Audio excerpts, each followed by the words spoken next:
I'm very pleased to welcome Helen to this conference today. I first came across her when Vivian brought her computer to me and said, "You need to look at this." And it was an item in the British Pilgrimage Trust website, which Helen had posted there, which described her daily pilgrimage in Orkney during lockdown.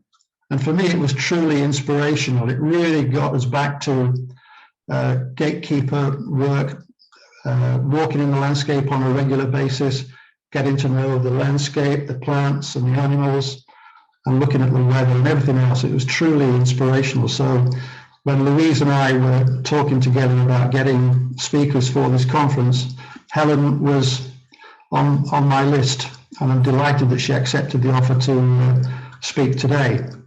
Helen and her husband have a business called Sacred Orkney in the Orkney Islands, where they are guides, photographers, authors, you name it, celebrants, the whole range of things, including, quotes, good company, unquotes. So I'd like to hand over to Helen, and she's going to talk about Orkney, the original Golden Isle. Thank you very much for inviting me to speak here today. My title of my talk is Orkney, the Old Golden Land. For those of you who are fools, which have got, they're a little bit sort of like spooky, this is kind of like a little bit of a nod to Phil Rickman. I just want to introduce who I am. I'm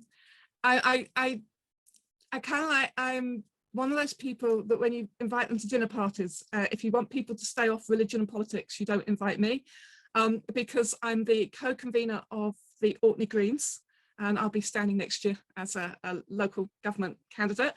I was really most worried about that today, but actually listening to you lot, you're all on board with green politics, so I'm not that nervous anymore.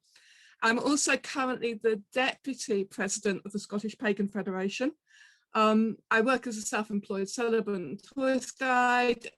Everybody in Orkney has more than one job, and that's what you do.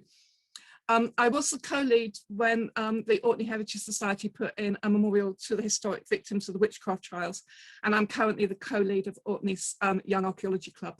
And I'm trying to tell you these things now because I'd rather you found out about them now rather than find out about them later. You know, oh, I had no idea she was that. You know, that would be awful. So anyway, here's Orkney, because this is not a Scottish accent, and this is definitely not an Orcadian accent.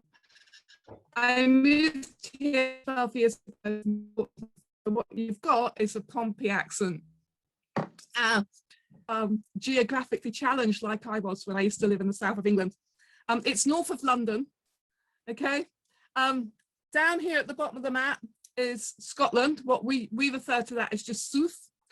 There's a real sense in Orkney that we're Orcadian. It's a separate sort of sense of where we are. We're Orcadian first rather than Scottish or British.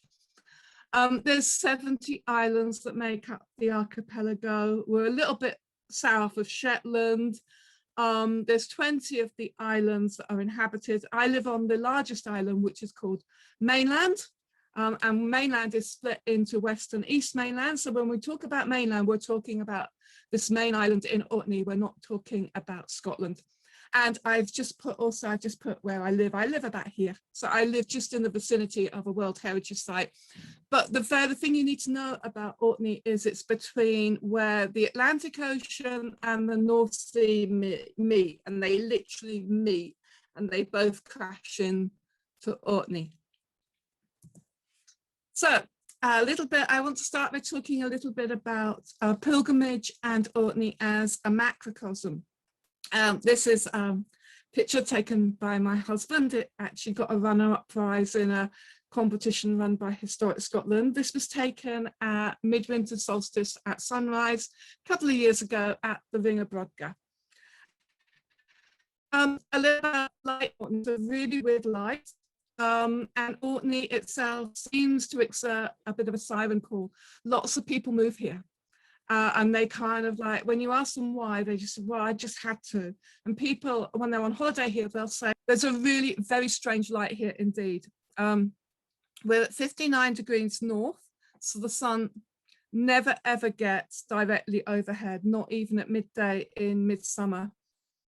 We nearly always have the sun at a really weird angle, and that gives us very, very strange light. Sometimes it seems like the light does liquid in quality and it drapes itself over standing stones and wildflowers like a wash of honey. And sometimes it's the stones and the wildflowers themselves which appear to emit the light. They don't just reflect it from the sun, and the whole landscape appears lit up. The landscape just glows and pulses light, and everything becomes transfused and transformed.